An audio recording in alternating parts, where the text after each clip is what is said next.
Good morning friends. चलिए joint product and by products की अब हम इस प्रॉब्लम को सॉल्व करेंगे। देख लें अच्छी तरह से प्रॉब्लम को, देखिए पढ़ते हैं एक बार। In a chemical manufacturing company three product A B and C emerge at a single split off point in department P. ये जो लाइन है, ये लाइन आपकी इंपॉर्टेंट लाइन है, अंडरलाइन कर दें। मतलब यहाँ डिपार्टमेंट पी में जो वर्क हो रहा है वहां से तीन प्रोडक्ट निकल रहे हैं। Product A is further processed in department Q, product B in department R, and product R in department C. Okay, in department S. There is no loss in further processing of any of three products. Okay, department P में जो raw material हमने लगाया है वो इतना लगाया है। Department PQRS की जो हमारी वेजेस है वो ये दी हैं।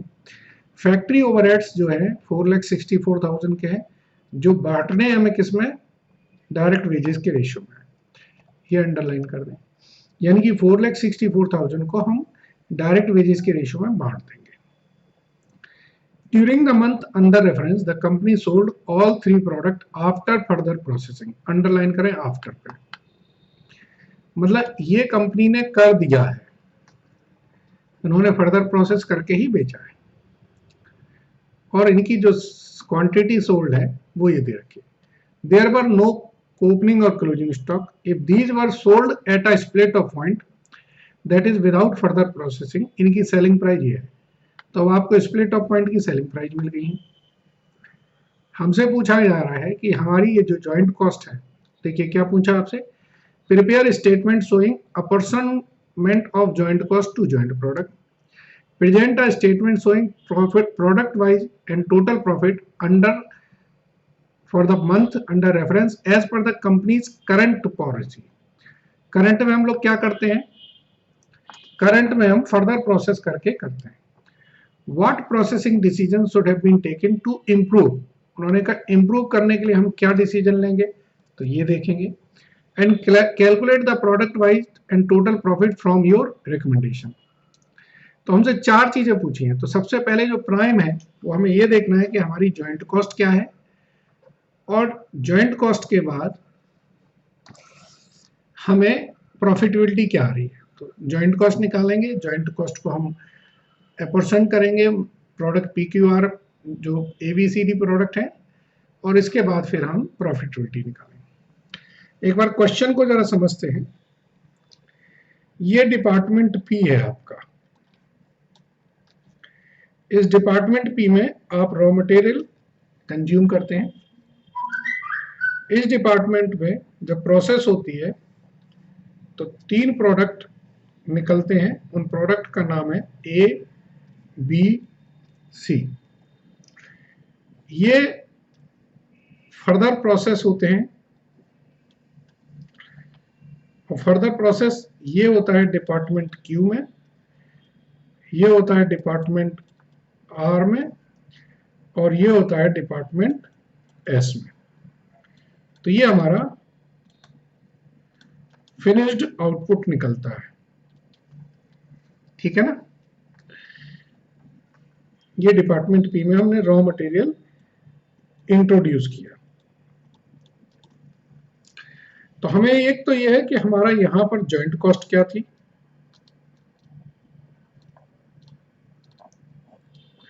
दूसरा इनकी फर्दर प्रोसेसिंग कॉस्ट क्या है। तो हम एक वर्किंग नोट बनाते हैं, किस चीज के लिए,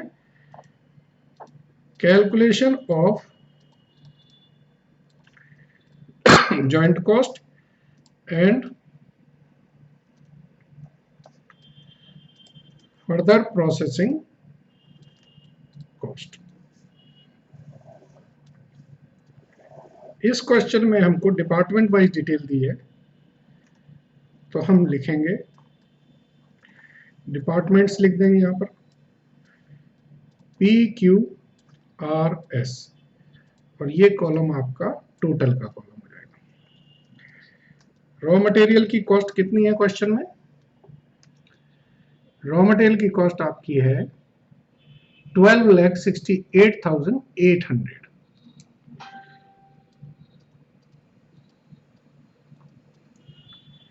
जो डायरेक्ट वेजेस हैं वो क्वेश्चन में दे रखी है। How much? 3,84,000,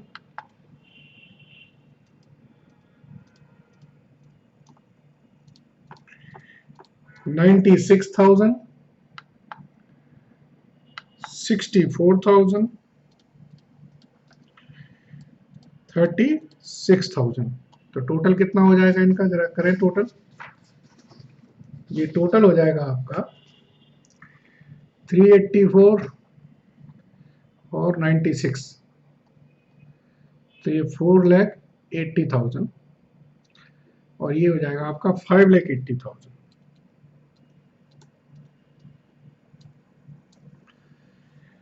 अच्छा, इन्होंने बोला था फैक्ट्री जो ओवरहेड है, टोटल कितने हैं हमारे क्वेश्चन में फैक्ट्री ओवरहेड्स?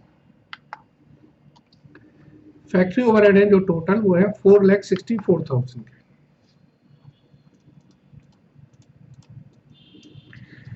तो इनको हम डायरेक्ट वेजेस रेशियो में बांट देंगे।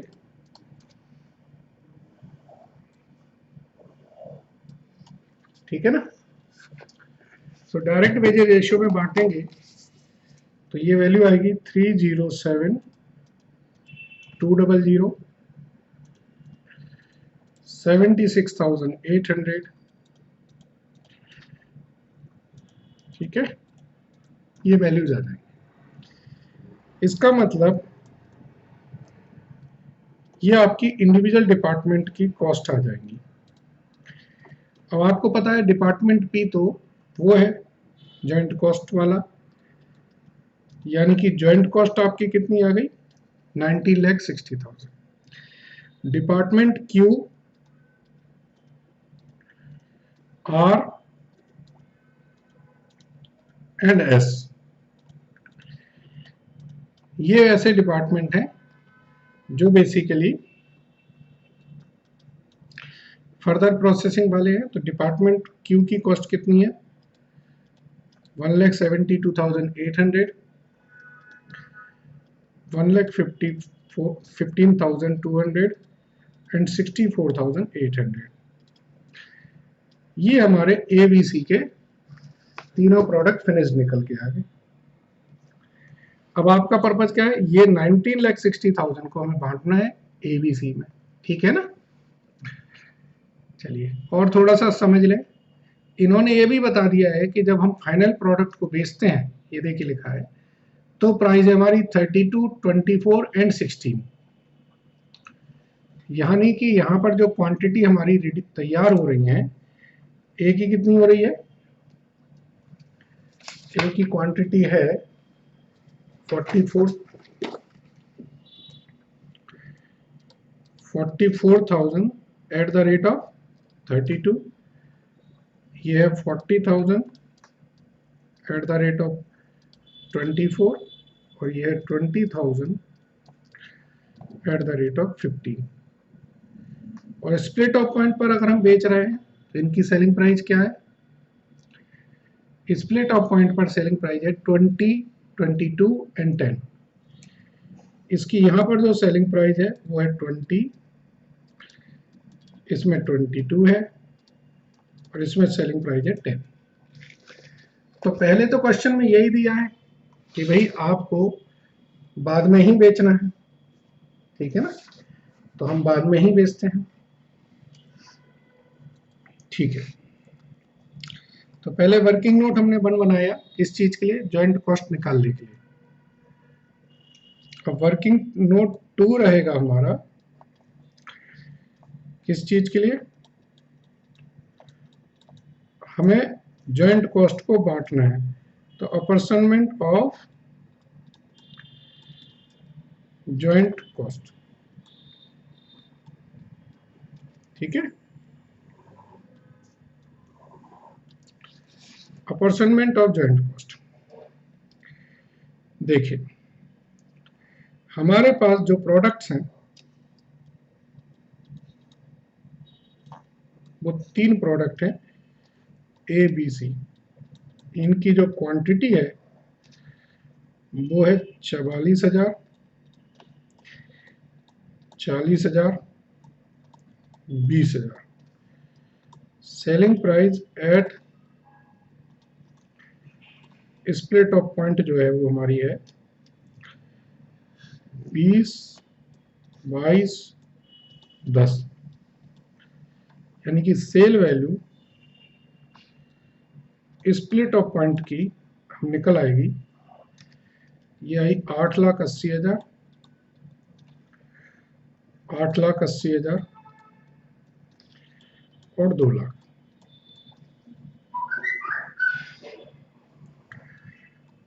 उन्नीस लाख 60,000। जॉइंट कॉस्ट कितनी है?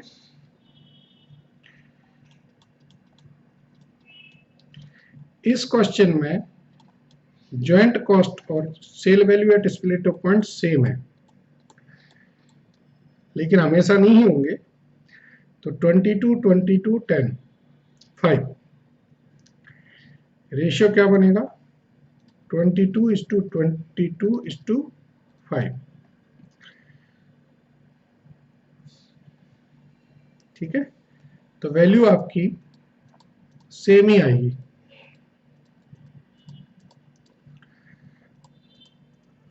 यहां तक क्लियर है? अपॉर्शनमेंट ऑफ जॉइंट कॉस्ट मर दिया किस रेशियो में? Sale value at split off point, इस रेशियो में मर दिया। अब हमारी 19,60,000 रुपए बट गए। इसके बाद हमसे जो पूछा गया है हम वो कर सकते हैं। हमसे पूछा गया है कि हमें प्रॉफिट निकालना है करंट पॉलिसी पे। तो statement of profit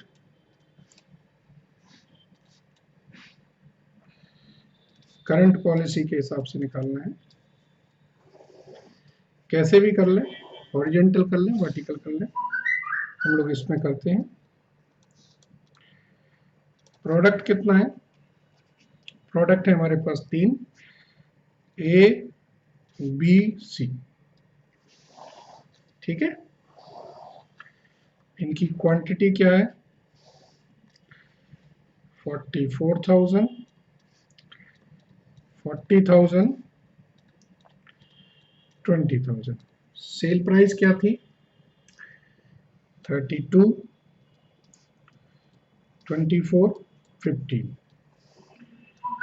cell value क्या होगी? सेल वैल्यू है, मल्टीप्लाई करें तो ये आई value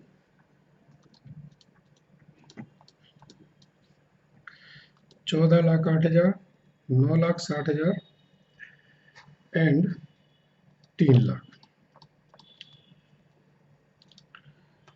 share in joint cost कितना था? 8,80,000, 8,80,000, 2 लाख। फर्दर प्रोसेसिंग कॉस्ट कितनी आ रही थी? सबकी निकाली थी ना हमने। इसकी आ रही थी 1,17,072,800, 1,15,200 एंड 64,800। तो प्रॉफिट क्या आएगा? This minus this minus this.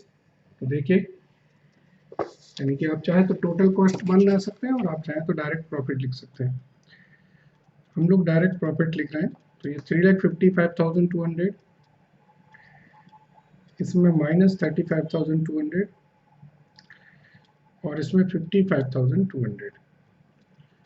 आपका प्रॉफिट आया टोटल ये। ठीक है, यानी कि इसमें जो है बी प्रोडक्ट में आपको लॉस हो रहा है। अब हम क्या करें? तीसरा है, हमें पहले ये देखना होगा कि क्या फर्दर प्रोसेसिंग करनी चाहिए कि नहीं करनी चाहिए।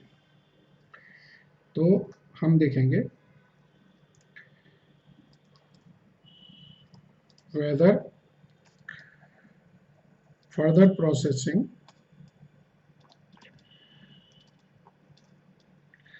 बी डन और नोट। तो हम लिखेंगे product A B C, sale value after further process, further process करने के बाद जो सेल वैल्यू आ रही है वो ए की है 14,08,000,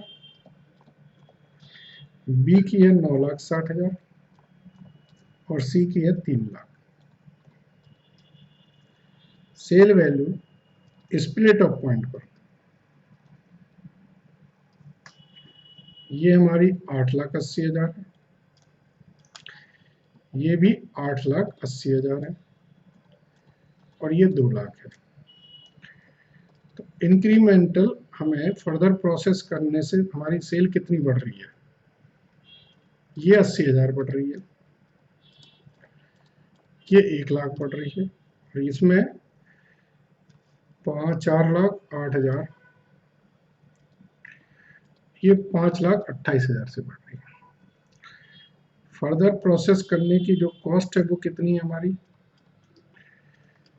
तो इसमें हमारे लग रहे हैं 1,72,800, इसमें लग रहे हैं 1,15,200 और इसमें लग रहे हैं 64,800। यानी कि नेट बेनिफिट क्या हो रहा है, तो इसमें गौर से देखेंगे तो इसमें नेट बेनिफिट मुझे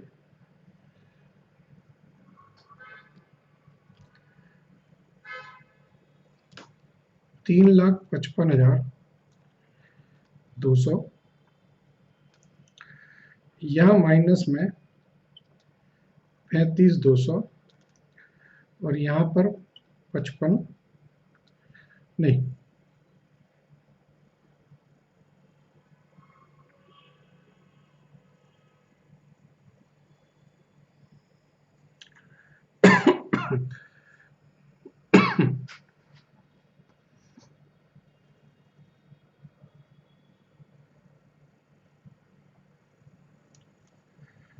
अच्छा ये थोड़ी सी प्रिंटिंग मिस्टेक कर दी मैंने, ये 3,20,000 है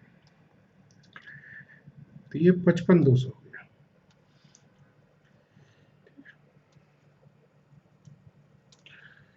okay,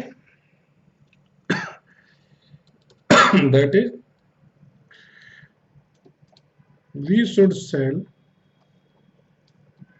B at split of point। हमें B को कब बेचना चाहिए, स्प्लिट ऑफ पॉइंट पर। So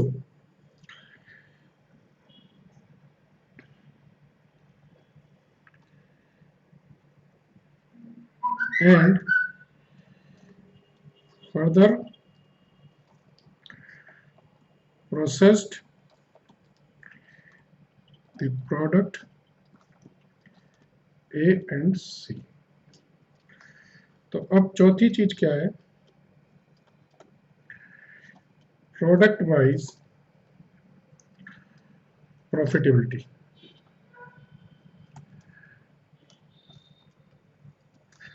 and total profit.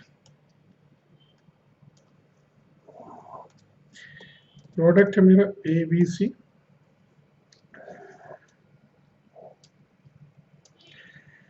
Profit इसको हम फर्दर प्रोसेस करके बेचेंगे तो 3,55,200 आएगा, इसको हम स्प्लिट ऑफ पॉइंट पे बेचेंगे तो कुछ नहीं मिलेगा और ये 55,200 आएगा, तो 4,10,400। That is due to revised policy profit increase हो गया फ्रॉम, कितना था मेरा 3,75,200 टू 4,10,400 और we save loss of 35,200 occurring on B due to further processing. हमने 35,200 की जो बी पर फर्दर प्रोसेसिंग करने की वजह से नुकसान हो रहा था वो हमने बचा लिया। ठीक है फ्रेंड्स, अच्छा क्वेश्चन है और इस तरीके के क्वेश्चन एग्जाम में आने की उम्मीद रहती है। Thank you.